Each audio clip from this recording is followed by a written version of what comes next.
Bismillahirrahmanirrahim. Mestinya jadwal Ustaz cuman saat ini beliau sedang berada di pesawat perjalanan pulang. Insya Allah besok sudah sampai di Purwokerto. Kita doakan mudah-mudahan beliau selamat sampai tujuan, ibadahnya diterima oleh Allah. Dan yang paling penting, bapak-bapak dan ibu-ibu yang sudah pernah atau belum pernah ke Baitullah bisa kesana semua. Amin ya rabbal alamin. Salawat dan salam mudah-mudahan senantiasa terlimpah atas junjungan kita Rasulullah Sallallahu Alaihi Wasallam, orang yang kita teladani pada setiap sisi kehidupannya. Pembahasan kita pekan yang lalu dan saat ini terkait tentang salah satu keluarga yang sangat dekat dengan beliau, tajinya, tapi kemudian berbalik menjadi musuh. Dan ini menjadi pelajaran mahal bagi kita semua, bapak-bapak dan ibu rahmatullah. Dalam satu hadis Rasulullah memberi kabar kepada kita bahwa ini kata-kata beliau kepada para sahabatnya, nanti ada orang yang pahalanya 50 kali pahala kalian. 50 kali pahala kalian. Kalian yang dimaksud di situ adalah para sahabat. Kebayang nggak Bapak Ibu? Sahabat itu kan orang yang membersamai Rasulullah. Dalam Al-Quran banyak disebut keutamaannya. Kuntum khaira ummatin ukhrijat linnas. Tapi di satu sisi Rasulullah memberikan hiburan bagi kita semua, para pengikut beliau di akhir zaman, bahwa nanti ada orang-orang yang mereka mendapat pahala 50 kali pahala sahabat. Tentunya ini nanti perlu pembahasan khusus. Dan mudah-mudahan kita termasuk yang golongan itu, Bapak Ibu. Ya. Karena salah satu sebabnya adalah dulu sahabat itu kan apa yang menghalangi mereka beriman, sementara Rasulullah ada bersama dengan mereka, menyaksikan mukjizatnya.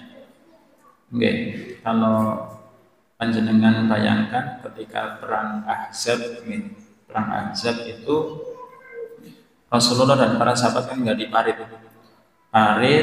yang lebarnya tidak bisa dilompati kuda terbaik, yang dalamnya kalau orang turun nggak bisa naik. Padahal kalau jenengan pernah ke tanah suci bisa bayangkan ya, tanahnya nggak kayak di sini. Itu menggalinya juga tidak dengan alat-alat berat, tapi dengan manual, ya, linggis, kampak dan sebagainya. Nah, ketika melihat Rasulullah, kan waktu itu dikisahkan Rasulullah sampai diganjel batuknya, Bapak Ibu, saking laparnya.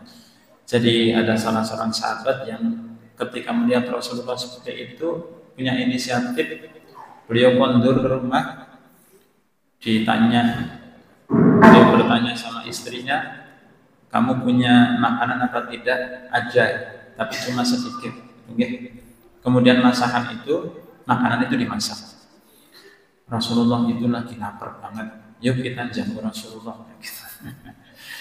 Setelah matang, sang suami itu kan sudah ngitung ini makanan. Ya kira-kira kalau hari ini sepanci ya boleh.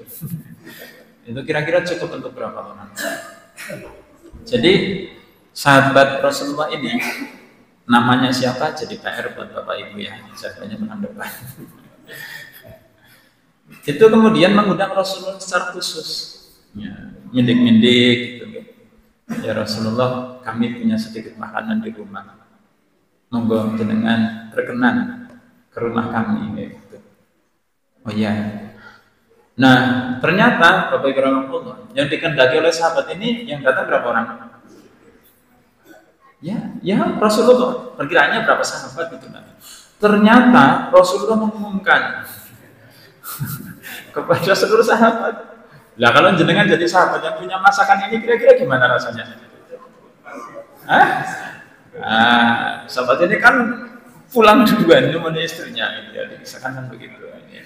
Jadi kisah-kisah seperti ini kan bukan dongeng, Bapak Ibu. Pulang sampai ke rumah, nemuin istrinya, istriku, ternyata Rasulullah dan seluruh sahabat datang ke rumah kita, gitu. Tapi namanya istri solihah, gitu. Dan mudah panjenengan juga istrinya seperti ini, masya Allah. Tenang, betul tenang. Ya, artinya ya Rasulullah tidak akan mungkin mempermalukan kita, nggak mungkin. Tapi sebelum si sahabat ini pulang, Rasulullah pesan, sampaikan kepada istrimu, jangan turunkan makanan dari atas tunggunya, biarkan dia di atas tunggunya. Ya. Jangan kalau dengar cerita ini jadi ingat dongeng apa coba? Dongeng apapun. Ya. Itu kan fiktif ya.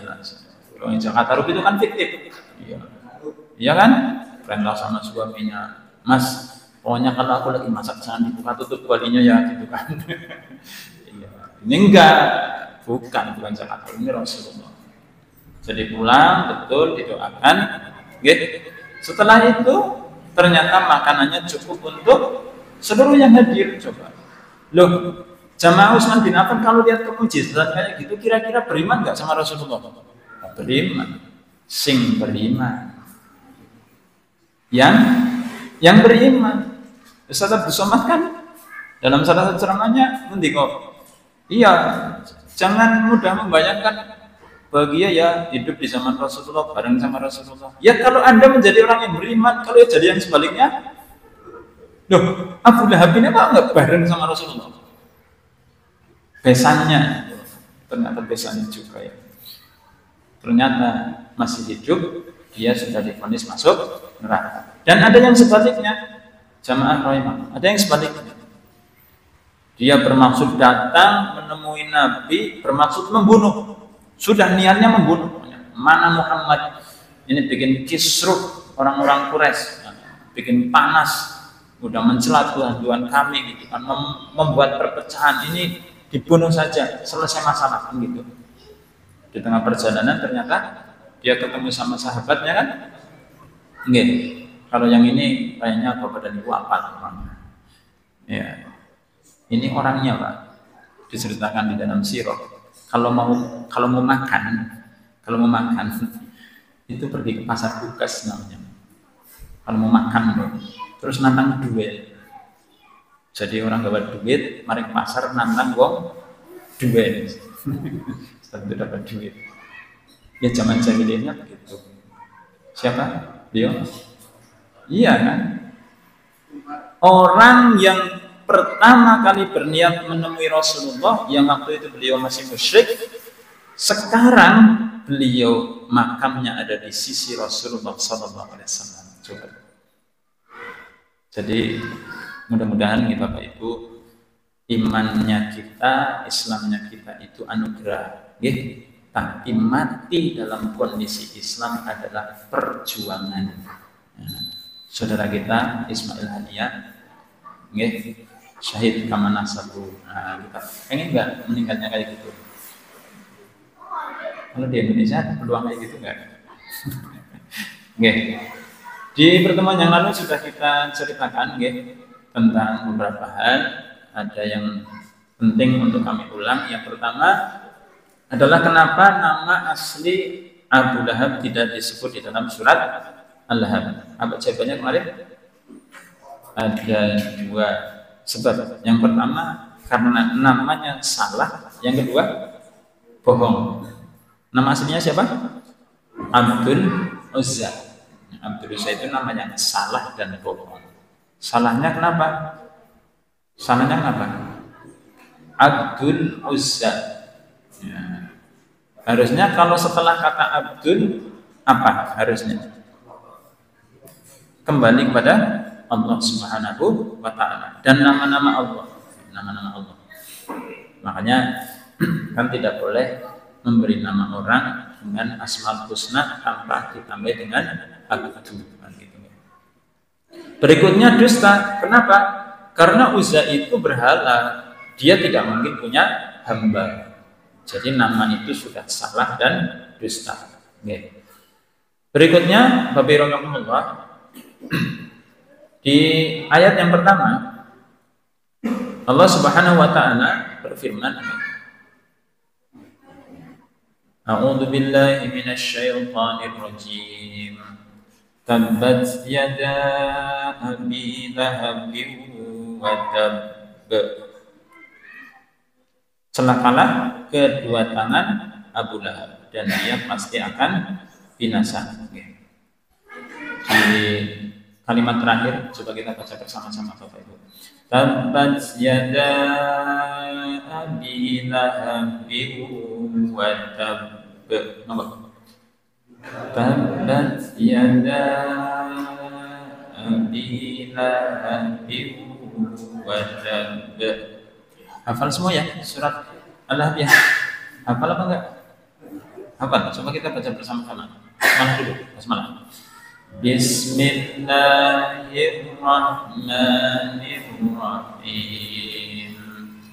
Tabbat yada abi lahabin wa tabb. Ma aghna anhu maluhu wa ma kasab. Sayasla naran dhata lahab wa imra'atuhu hammalatan hatab fi jidha hablum min masad. Bapak Ibu, kalau panjenengan membaca Quran dan mahir membaca Quran dan mahir. Mahir itu kan sudah jadi bahasa Indonesia. Artinya apa? Ahli. Ahli baca Quran berarti yang dimaksud apa? Apa hukum belajar ilmu tajwid? Siapa yang bilang wajib? Apa hukum belajar ilmu tajwid? Fardu kifayah. Apa hukum membaca Al-Quran dengan ilmu tajwid? Jadi ini agak sulit ya Bapak Ibu ya. Hukum belajar ilmu tajwidnya apa?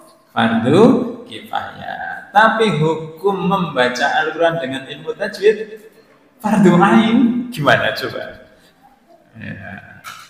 Jadi kalau orang yang mahir membaca Al-Quran berarti dia membaca Qurannya dengan tajwid, dengan bacaan yang benar sesuai dengan makhraj, panjang, pendek. Nanti imbalannya apa, Bapak Ibu? Ma'a safaratil kiramin bararah.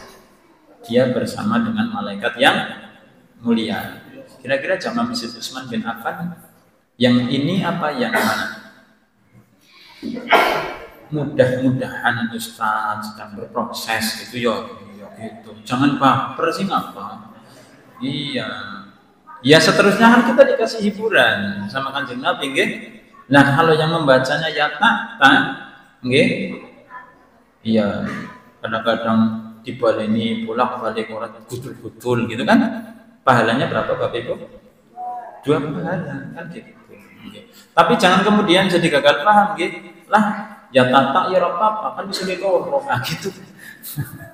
Kita kadang-kadang salah memahami sabda Nabi dengan apa tidak berproses lah mengaca ya tak beres oleh loro gitu ya. Ya pengennya kan mahir gitu seperti biar kita bareng dengan para malaikat yang mulia. Nah, Bapak Ibu rahimakumullah, di surat Al-Lahab ini kan bacaannya unik gitu. Seluruh bacaan Al-Qur'an itu unik, kemudian ajaib gitu. Masuk di dalam surat Al-Lahab. Tabbat yada abi lahabin wa tabb. Yang terakhir itu kan ada qalqalah, ada tasdidnya. Nah, nanti kan kalau dalam ilmu tahsin, qalqalah itu Bapak Ibu dilihat dari 2. Pembagian sughra dan kubronya dibagi menjadi 2. Dilihat dari posisi yang pertama, yang kedua dilihat dari harokat. Gitu nggih? Kalau yang dilihat dari posisi berarti sughra dan kubronya. Kalau yang sughra yang di tengah-tengah ayat. Contohnya di surat Al-Ikhlas. Lam yalid walam yulad. Lam yalidnya itu qalqalah sughra, walam yuladnya qalqalah kubra. Nanti ada yang lain yang dibagi berdasarkan harokat. Kalau harokat berarti di situ harokatnya ada tasdidnya atau tidak. Nah, yang ini berarti yang terakhir termasuk qalqalah Bapak Ibu kubra. Jadi ditasdidkan dulu baru diqalqalahkan. Wajib ditasdidkan dulu baru diqalqalahkan. Artinya apa Bapak Ibu? Artinya apa? Tabba. Tabba. Kemarin sudah kita sampaikan di asbab nusulnya. Rasulullah mengundang orang-orang Quraisy, kemudian naik ke satu bukit, kemudian berseru, kalau aku katakan ada musuh yang hendak menyerang kalian di pagi atau sore, kalian percaya apa tidak? Percaya.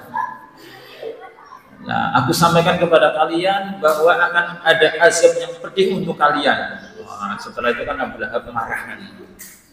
Hanya untuk perkara ini engkau kami mengumpulkan kami wahai Muhammad, tabban laka, celaka kamu. Kemudian turun surat ini. Tabarnya apa Bapak? Tabba itu celaka. Tabba itu dibaca dari depan jelek, dibaca dari belakang juga artinya jelek. Tabba itu artinya celaka. Kalau dibalik apa? Hah? Dibaca dari belakang? Tabat. Enggak. Taknya itu kan tak taknis gitu. Tabat, tak yang sukun itu kan tak taknis. Dia gambarnya kepada yadah, kepada tangan. Jadi aslinya katanya tabba. Tabba. Berarti balikannya batta. Gitu. Tabba dibalik batta. Kalau tabba artinya celaka. Kalau batta artinya terputus. Coba, ada surat pendek yang ada kata terputusnya. Surat apa? Kata terputusnya. Surat pendek yang termasuk favorit ketika sholat sunnah. Al-Kautsar. Inna a'tainakal kautsar. Fasholli li rabbika wanhar inna syani'aka huwal abtar. Abtar artinya terputus. Nah, Bapak Ibu rahimakumullah, surat Al-Lahab ini kalau dibaca dari awal sampai akhir itu seperti syair, seperti syair yang kemarin sempat gegeran ya, gegeran ketika Ustadz Adi Hidayat mengatakan as-syu'ara itu, iya. Nanti kalau Bapak Ibu baca video yang lain, ya seorang profesor dari menjelaskan. Jadi pengertian musik versi Indonesia dengan musik versinya orang Arab ternyata berbeda. Ya kita tengkarnya masalah kayak gitu. Iya kan? Sudah bertengkar masalah musik kayak gitu. Di sebelah ada yang jualan tiket konser beberapa menit habis. Nyambung nggak Bapak Ibu? Iya, terus pakai tengkar masalah definisi suara. Bukan saya tidak mengerti. Tapi di sebelah sini ketika dijual tiket konser harganya mahal, laku habis terjual gitu. Nggih. Jadi kadang-kadang masya Allah suasana negeri ini. Jadi kalau kita baca dari depan sampai belakang itu kan itulah kelebihan gitu. Balaghahnya Al-Qur'an Bapak Ibu. Ada yang seperti saja, gitu. Coba surat apa yang dari awal sampai akhir belakangnya sama?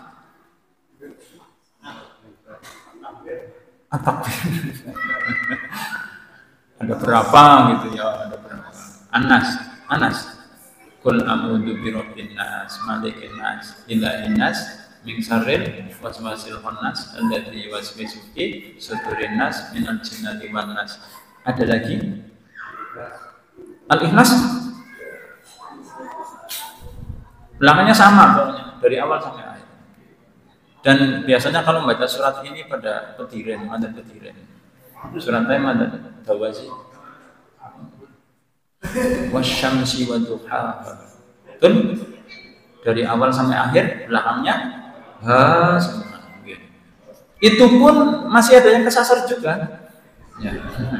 Ketika qad aflaha man zakkaha, dia bilang qad aflaha man azakah, ya, hanya pintunya Asyam, belakangnya Al-A'la. atau sebaliknya. Ya, maka harus sering-sering diulang Bapak Ibu. Sering-sering diulang. Kalau kayak saya itu kasusnya biasanya nyadar di tengah. Ini saya kesasar. Nah, caranya Bapak Ibu kalau sudah begitu, jangan fokus di ayat yang kesasar itu, kita mundur 1 atau 2 ayat. Nanti insya Allah balik lagi. Jadi mundurnya agak jauh, nanti balik lagi. Tabbat yada abi lahabi wa tab. Surat ini seperti syair yang sebagaimana Nabi sampaikan, Rasul kita menyampaikan syair bagi orang Quraisy, Bapak Ibu. Syair bagi orang Quraisy itu lebih menyakitkan, lebih menakutkan daripada tebasan pedang. Kenapa? Kalau ditebas dengan pedang, mati sudah. Selesai urusannya. Tapi kalau ditebasnya pakai syair, coba Bapak Ibu, berapa orang yang sudah membaca surat Al-Lahab? Ya kan? Adik-adik kita yang di TPQ itu belajarnya biasanya menghafalinya dari Al-Baqarah apa dari Juz Amma? Ketemu surat ini enggak? Isinya apa coba? Kalau jadi Abu Lahabnya rasanya gimana coba? Iya kan?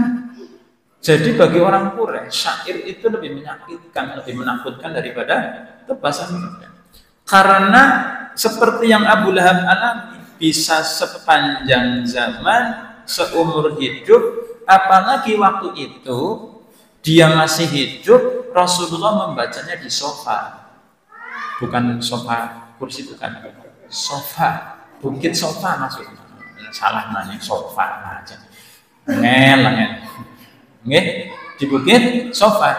Yang waktu itu kan Mekah menjadi tempat orang pada datang Bapak Ibu melaksanakan haji, jadi mereka dengar apa yang dibacakan oleh Rasulullah SAW. Maka sudah sepasang suami istri ini marah. Ya karena suratnya jelas sekali kan. Pertama disebut Abu Lahab, terus saya selana rong data. Nah setelah itu wanroatu, siapa yang dimaksud? Istrinya Bapak Ibu. Tahu namanya apa tidak? Ummu Jamil artinya apa? Ya Bun, Ummu Jamil artinya apa Bun? Ada enggak wanita di komplek perumahan pria satria yang cantiknya itu jomblo? Jadi semua orang di perumahan ini mengakui bahwa wanita itu cantik, ada enggak? Satu aja di sini ada enggak? Ummu Jamil itu gitu kan? Yang namanya Ummu Jamil berarti ibunya. Jamil itu kan laki-laki ya, tapi ini kunyah yang menunjukkan sebetulnya penghormatan karena cantiknya itu tadi apa? Jumhur, ayu banget. Sing lanang Abu Lahab wajahnya glowing, sing wadon Ummu Jamil. Kurang apa coba Bapak Ibu? Kurang ajar.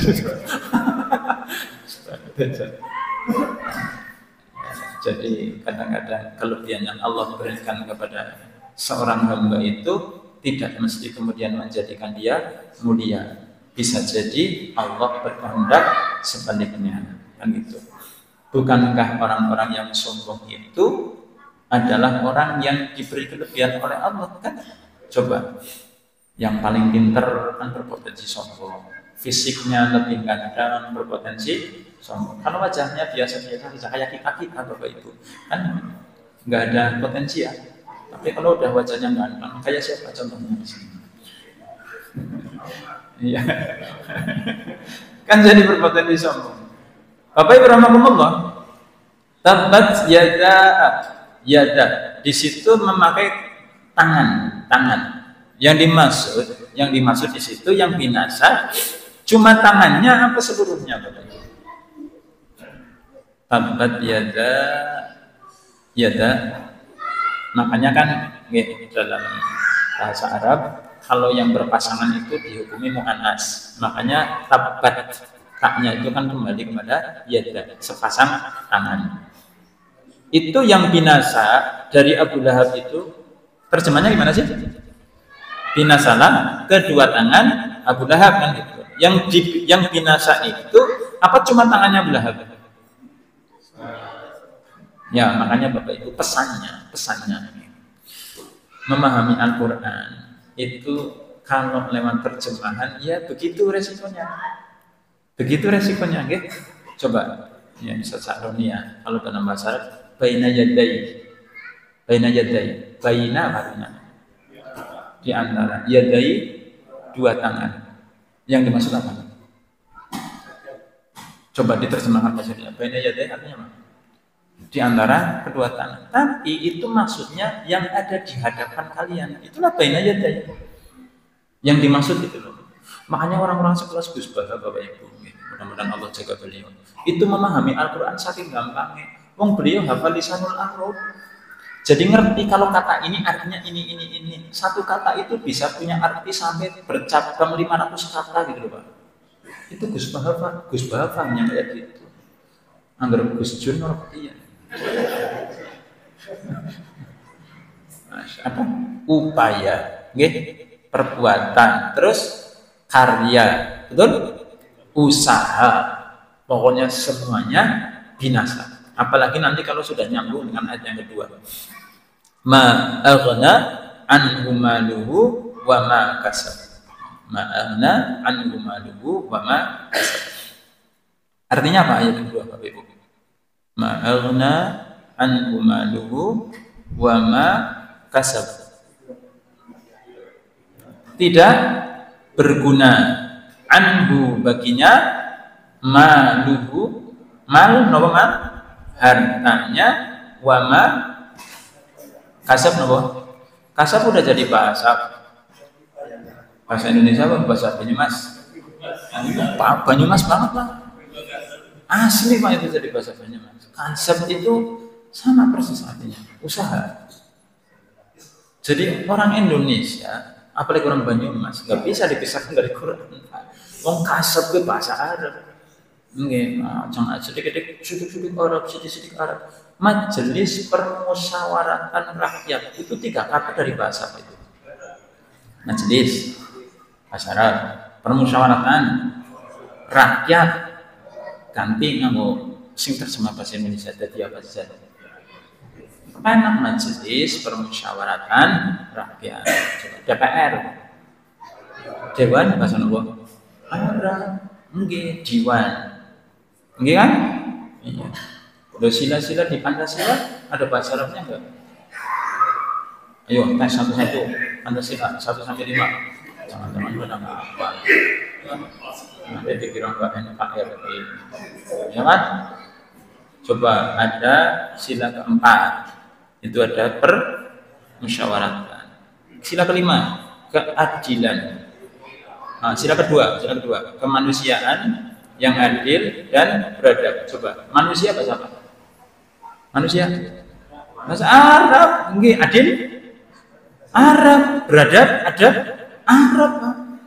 Jadi ternyata di sila-sila Pancasila isinya bangsa Arab. Keadilan sosial bagi seluruh rakyat Indonesia. Bahasa Arab itu tidak jelas. Keadilan, yang sosial warapatiya bahasa. Nggih. Ya, rakyatnya bahasa Arab. Gitu. Nggih, kita jeda dulu Bapak Ibu. Aku lupa lihat astagfirullah innahu huwal ghafurur rahim. Sudah tahu bahwa Allah Subhanahu wa taala menunjukkan bahwa Abu Lahab kedua tangannya yang kemudian mewakili seluruh dari amalnya, seluruh upayanya, seluruh usahanya dan seluruh karyanya, dia akan binasa. Ma aghna anhu maluhu wa ma kasab. Tadi terjemahnya tidak berguna, gitu. Ma'aghna diterjemahkan tidak berguna. Aghna itu kan nanti kalau dirubah fiilnya menjadi salah satu nama Allah, Al-Ghani. Ada orang namanya Abdul Ghani. Artinya apa? Yang kaya. Tapi terjemahnya apa? Ma'aghna. Tidak berguna. Kenapa tidak berguna? Yang pas apa? Yang pas. terjemah yang pas apa? Kalau tidak berguna kan manfaat. Tapi kenapa Allah menggunakan kata aghna di sini? Bapak Ibu rahimakumullah, kata aghna itu bermakna mencukupi.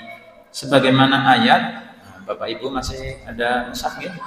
Panjenengan buka surat An-Najm ayat 48. An-Najm ayat 48. Wa annahu huwa aghna wa aqna. Wa annahu huwa aghna wa aqna. Artinya, dan sesungguhnya dialah yang memberikan kekayaan dan kecukupan.